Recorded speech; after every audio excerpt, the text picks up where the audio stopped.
एक दिन गौतम बुद्ध ने एक दुखी व्यक्ति को देखा।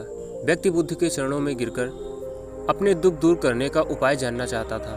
गौतम बुद्ध ने उस व्यक्ति को अपने पास बिठाया और बोले, तुम व्यर्थ में चिंतित हो रहे हो। सुख दुख हमेशा नहीं रहते। मैं तुम्हें एक कथा सुनाता हूँ, ध्यान से सुनना। किसी नगर में एक सेठ रहता था।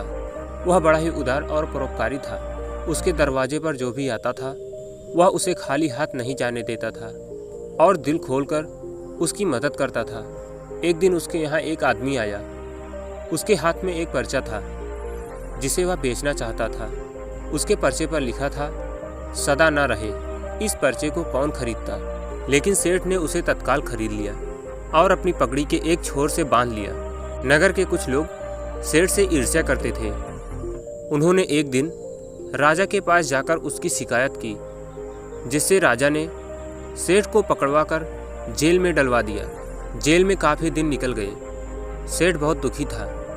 क्या करे, उसकी समझ में कुछ नहीं आ रहा था। एक दिन अकस्मात सेठ का हाथ पगड़ी की गांठ पर पड़ गया।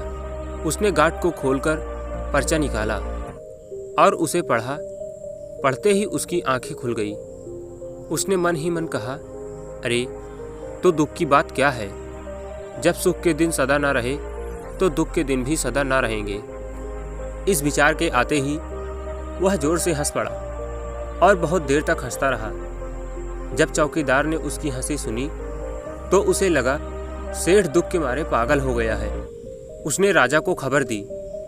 राजा आया और उसने सेठ से पूछा, क्या बात है? सेठ ने राजा को सारी बात बता दी।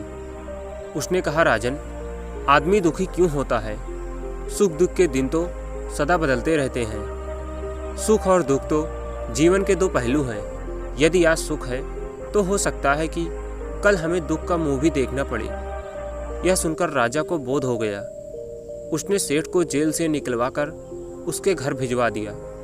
सेठ आनंद से रहने लगा, क्योंकि उसे ज्ञात हो गया था कि सुख के साथ साथ दुख के दिन भी सदा नहीं रहते। बुद्ध के मुंह से यह कथा सुनकर उस व्यक्ति के मन का बोझ हल्का हो गया। उसने गौतम बुद्ध का आशीर्वाद लिया और अपनी घर की ओर चल पड़ा।